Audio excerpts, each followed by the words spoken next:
வணக்கம் நண்பர்களே. பொதுவாக நாம் தமிழர் கட்சியை பற்றி விமர்சிக்கக்கூடாது. ஏன் விமர்சிக்கக்கூடாதுன்னா, நாம் தமிழர் கட்சிக்கு எல்லா அறிவுமே இருக்குது அப்படின்னு அண்ணன் சீமான் சொன்னது மாதிரி தெரியல. சீமானிச முதலீட்டாளர்கள், அண்ணன் சீமான் பெயரை வைத்து பிழைப்பு நடத்துபவர்கள் சிலர் சொல்வதை நாம் கேட்க முடிகிறது. அண்மையில் பத்திரிகையாளர் ஏகலைவன் அண்ணன் அவர்களுடைய சீமான் எப்போது மாண்பை கைவிடுவார் அப்படின்றது பற்றி ஒரு காணொளி வந்திருந்தது. அது நாம் தமிழர் கட்சியினருடைய உள்ள போக்கை வெளிப்படுத்துவதாக தான் இருந்துச்சு. நான் நாம் தமிழர் கட்சியில் இருக்கிறேன்னா, பொறுப்பில் இருக்கிறேன்னா இல்லையான்றதெல்லாம் கேள்வி இல்லை.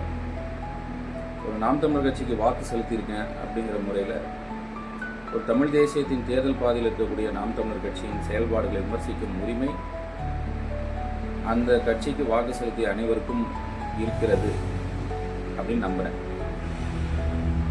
இந்த காணொளி வெளியிட்ட பிறகு திரு தமிழம் செந்தில்நாதன் அண்ணன் அவர்கள் ஒரு காணொளி வெளியிட்டாங்க.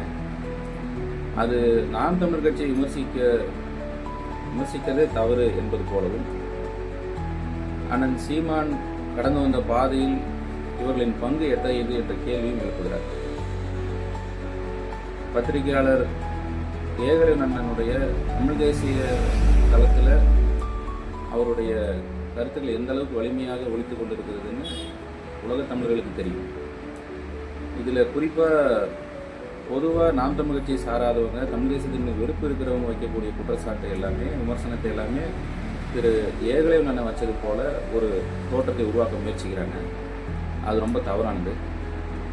இது தவறானது அப்படின்னு சொன்னால் இவங்கெல்லாம் பெரிய அறிவாளிங்க, கருத்து சொல்ல வந்துட்டாங்க அப்படின்னு கொச்சைப்படுத்துவாங்க. எப்போதெல்லாம் நாம் தமிழர் கட்சியின் மீதான விமர்சனங்கள், குறிப்பாக நாம் தமிழர் கட்சியின் கட்டமைப்பு மீதான விமர்சனங்களும், அல்லது இப்படியாக நாம் தமிழர் கட்சி செயல்படாமல் இன்னும் நல்லா செயல்படலாமேங்கிற ஒரு ஆதங்கத்தின் வெளிப்பாடும் வரும்போதெல்லாம் இத்தகைய சீமானிச முதலீட்டாளர்கள் குறுக்க பூந்து இருக்கிற எல்லாத்தையும் கிரீஸ் டப்பாக்கள் ஆக்குறாங்க. இது நாம் தமிழர் கட்சிக்கு பெரும் பின்னடைவை ஏற்படுத்தும்.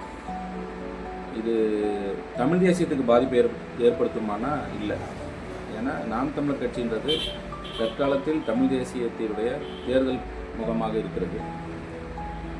அண்ணன் சீமானால் விழிப்பு கொண்ட இந்த தமிழ் தேசியம், எழுச்சி கொண்ட இந்த தமிழ் தேசியம் இனிமேல் அணைய வாய்ப்பில்லை. இது கூட சீமானை விமர்சிப்பதாக திரித்து பரப்பப்படும் வாய்ப்பு இருக்குது.